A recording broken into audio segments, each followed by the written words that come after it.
Hello and welcome to the video. This is a quick video about how to set up ExpressLRS on something like Ardupilot. Now I'm using a Cube Orange for this, but it doesn't actually matter. It could be any system that's running Ardupilot. And I have it connected via the standard 4 wires going into a little ExpressLRS receiver here. So that's going to be a ground 5 volts transmit and receive into a spare UART or telemetry ports as they're called here on this carrier board, and I've got my trusty TX16S here. This is one that has the external radio in the back. This is the Ranger Micro, and you'll see in a moment it's all connected and we've got telemetry coming back from Ardupilot here too.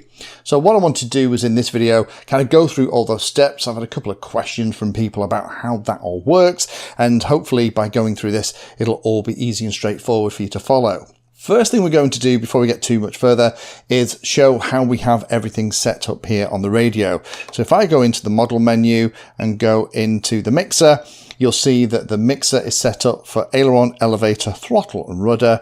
And then we have a couple of extra ones. Channel 5 is set to arm. Channel 5 has to be set to arm because this is ExpressLRS, and at the moment it still requires channel 5 to go into a high position in order to turn all the ExpressLRS goodness on. If you're not using that, then you're going to have limited range and functionality. And I've also set up channel 6 to be a 3-position switch, and that is going to be the one that I'm going to use to control my modes in Ardupilot. The only other thing to be aware of is that as normal, I've reversed the elevator channel. And as again, if we go back, so it goes elevator is channel 2. I've reversed channel 2 in here in the outputs so that it's reversed. So if we just go into here and say edit, you can see here it says inverted. That means that it moves in the right direction for Ardupilot, and I can show you that in a moment. So with that all done, let's just come out of that. That is how the radio needs to be set up at a very basic level, exactly what you'd expect for Ardupilot. Let's plug this flight controller into the computer.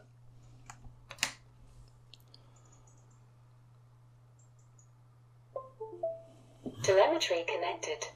And we can see we're getting telemetry, the radio and the receiver have been bound as normal.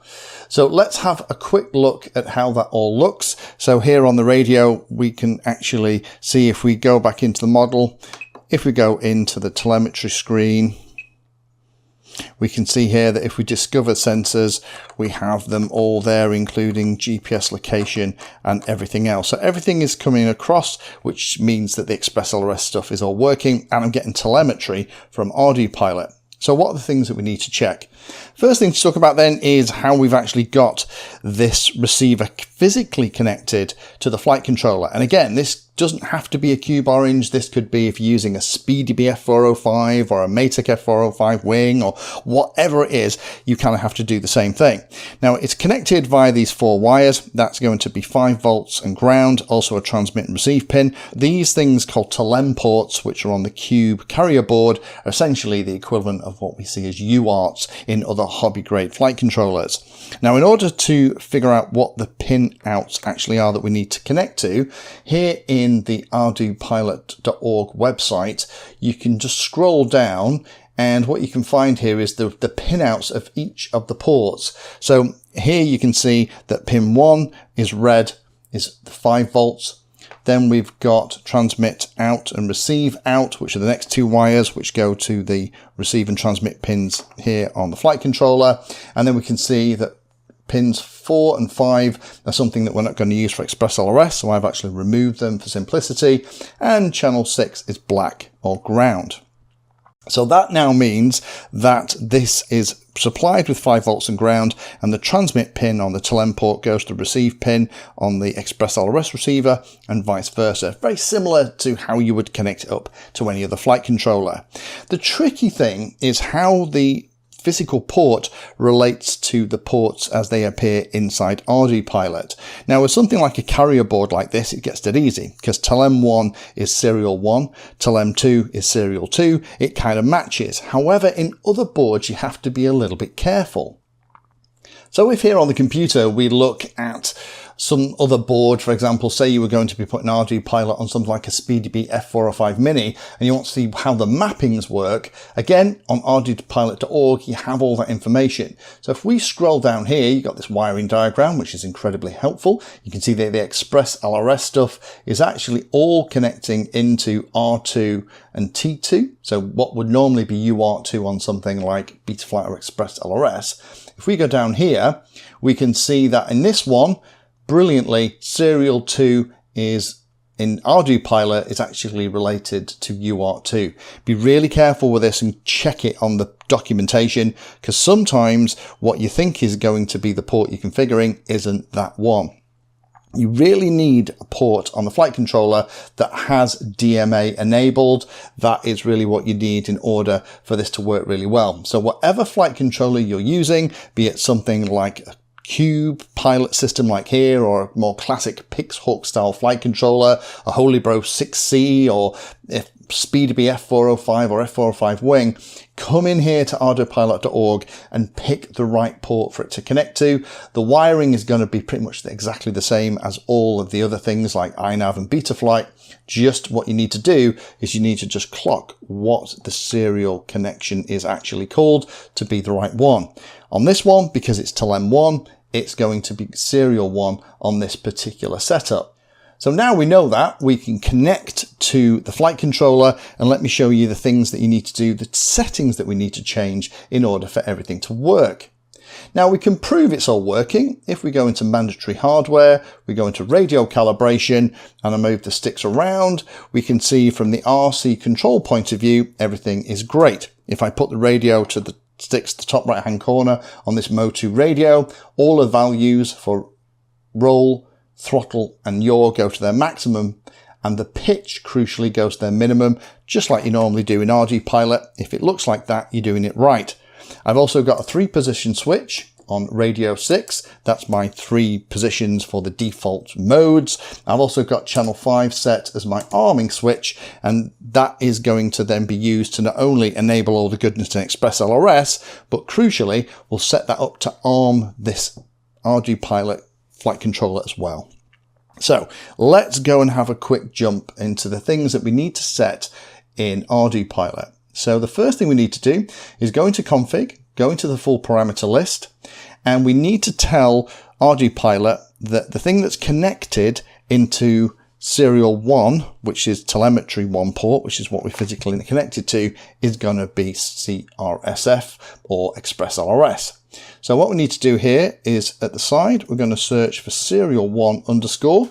That's going to find the serial 1 protocol. We want it set to 23. Now there's loads and loads of different options here. 23 is set for RCIN, and that's basically going to tell the Ardupilot system that it needs to not look where the S-bus port is, which is normally up here. It needs to be looking at telemetry 1 or serial 1 for the radio control input. So change it to 23, hit enter, and then click on write params. Next thing we need to do is we need to then set up the RSSI type. So we're going to search for RSSI underscore, and we need to set it for RSSI type 3, and that's going to be receiver protocol. And again, we're going to 3, hit enter, it'll change to a different color if it's changed, hit on write parameters. Next thing we need to do then is go into RC underscore options. This is a bit of a funky one. You have to click on it and set bit mask, and you have all these different options. The two that you really want to be looking at here is this one here, which is suppress CRSF mode rate change messages for ExpressLRS system. If you don't have this checked, you'll get lots of weird stuff in your ground control stuff. You're using ground control things with your Ardupilot system. The other one is use 40K board for ExpressLRS protocol. Although we are using CRSF between the receiver and the flight controller, this is not CRSF as Team Black Sheep originally designed it. It's a version, so we need to make sure that that is both connect. So click that one and click that one. I've also clicked use pass-through for CRSF telemetry, but that's what I've got selected to get all of this telemetry appearing on my radio.